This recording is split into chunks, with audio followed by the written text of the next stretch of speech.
दोस्तों आए दिन हम लोग ये देख रहे हैं कि जो ग्लोबल इन्वेस्टमेंट है उसका क्रेज बढ़ते ही जा रहा है। और इस ग्लोबल इन्वेस्टमेंट स्ट्रेटेजी को ध्यान में रखते हुए आईसीआईसीआई ने एक एनएफओ लेके आए और इस एनएफओ का नाम है ICICI prudential strategic metal and energy equity fund of fund. तो आज हम लोग इस वीडियो में बात करेंगे क्या आपको इस एनएफओ में इन्वेस्टमेंट करना चाहिए और इस एनएफओ के डिटेल्स के बारे में।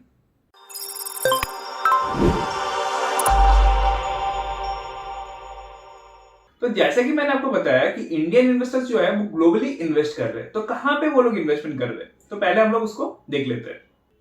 तो आपको स्क्रीन में दिख रहा होगा कि जो इंडियन इन्वेस्टर्स है उन्होंने कहां पे सबसे ज्यादा पैसे लगाए हैं।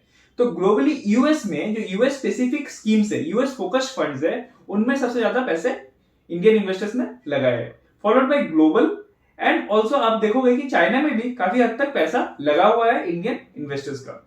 तो अगर मैं वो कैलेंडर ईयर 2021 के आंकड़े बताऊं तो एज ऑफ 31 अक्टूबर 2021 1,86,000 करोड़ का इन्वेस्टमेंट आपके इन ग्लोबल फंड्स में हुआ है।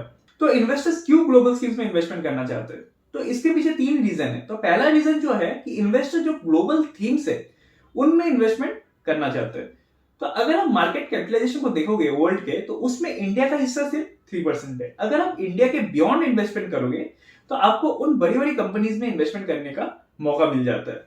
एंड दूसरा पॉइंट है होम बायसनेस को ओवरकम करने के लिए। जो दुनिया का बिगेस्ट गोल्ड माइनिंग कंपनी है या फिर कंप्यूटर सर्विस कंपनी या फिर आप एफएमसीजी कंपनी को ही ले लो, क्या वो इंडिया से बिलोंग करता है? नहीं, वो सब इंटरनेशनल ब्रांड है। तो अगर आप ग्लोबली इन्वेस्टमेंट करोगे तो आप उन इंटरनेशनल ब्रांड में भी इन्वेस्टमेंट कर पाओगे। And third point is diversification. अगर आप कैलेंडर के डिटेल्स को देखोगे तो अलग अलग सालों में अलग अलग कंट्रीज ने परफॉर्म किया है।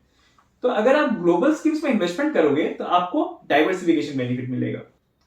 अगर आप इंडियन इन्वेस्टर का जो ग्लोबल एक्सपोजर है उसको अगर ध्यान से देखोगे तो आपको दिखेगा कि जो मेजर इन्वेस्टमेंट है वो है आपका इक्विटीज में, और इक्विटीज में भी ये फोकस्ड है यूएस के मार्केट में। और यूएस मार्केट में ये बायस्ड है टुवर्ड्स यूएस के टेक स्टॉक्स। तो यूएस के टेक स्टॉक के बियॉन्ड भी तो काफी सारे स्टॉक्स है जो कि अच्छा परफॉर्म कर सकते हैं। तो ये जो एनएफओ है ये फोकस करता है oil and gold mining companies में, और ये सिर्फ यूएस मार्केट में लिमिटेड नहीं है। ये कहाँ इन्वेस्टमेंट करेगा? ये इन्वेस्टमेंट करेगा ग्लोबली जो टॉप कंपनीज है। तो इरेस्पेक्टिव ऑफ द कंट्री ये देखेगा कि oil and gold mining sector में कौन से बड़े कंपनीज है और उन कंपनीज में ये अपना इन्वेस्टमेंट करेगा। तो सिर्फ ग्लोबल एक्सपोजर और डाइवर्सिफिकेशन बेनिफिट ही नहीं, इस एनएफओ में इन्वेस्टमेंट करने के और भी बेनिफिट्स है। जैसे कि अगर मैं वैल्यूएशन का बात करूं तो वैल्यूएशन वाइज अगर आप ग्रोथ और टेक स्टॉक्स को देखोगे तो वो ओवर वैल्यूड है। As compared to that gold mining और ऑयल की जो कंपनीज है वो अभी रीजनेबल वैल्यूएशन में आपको मिल जाएंगे। Further India is a world largest importer of both oil and gold. क्योंकि हम लोग ऑयल एंड गोल्ड को इंपोर्ट करते हैं तो इनके जो प्राइसेस है इससे भी काफी ज्यादा फर्क पड़ता है हमारे इकोनॉमी को। तो आप अगर इस फंड में इन्वेस्टमेंट करोगे तो इकोनॉमी में अगर टर्बुलेंस भी हो तो आपका ये इन्वेस्टमेंट आपके पोर्टफोलियो को एक स्टेबिलिटी प्रोवाइड करेगा। तो क्योंकि एक फंड ऑफ फंड है तो अगर आप इस एनएफओ में पैसे लगाओगे तो एनएफओ का पैसा फर्दर कौन से फंड में लगेगा? ये लगेगा आपका first strategic metal and energy fund में। तो एज ऑफ डेट अगर आप इनके पोर्टफोलियो को देखोगे तो इनमें जो टोटल स्टॉक्स है 124, और उसमें से गोल्ड के स्टॉक्स है 43 एंड ऑयल स्टॉक्स है आपके 81, और इनका जो एवरेज मार्केट कैप है that is 10.68 billion US dollars.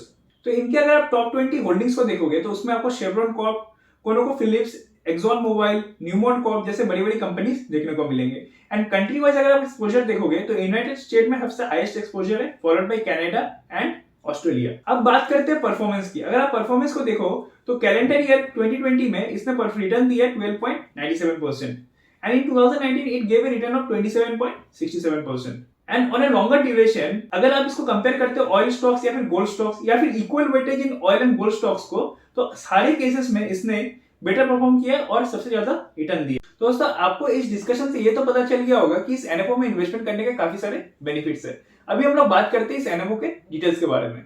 तो ये एनएफओ ओपन हो रहा है आपका जनवरी 17 को और ये एनएफओ क्लोज होगा आपका जनवरी 31 को। इसका जो बेंचमार्क है वो है आपका NYSE एकरा gold minus index and S&P oil and gas exploration and production select industry index. Minimum application amount आपका ₹1000 और आप इसमें एसआईपी भी कर सकते हो, डेली, वीकली, फोर्टनाइटली या मंथली। सिर्फ ₹100 से आप इसमें इन्वेस्टमेंट की शुरुआत कर सकते हो। अगर आप क्वार्टरली एसआईपी करने की सोच रहे हो तो उसमें इन्वेस्टमेंट मिनिमम इन्वेस्टमेंट अमाउंट है आपका ₹5000 और इसमें एग्जिट लोड है। अगर आप 1 साल से पहले पैसे निकाल लेते हो दैट इज 1%।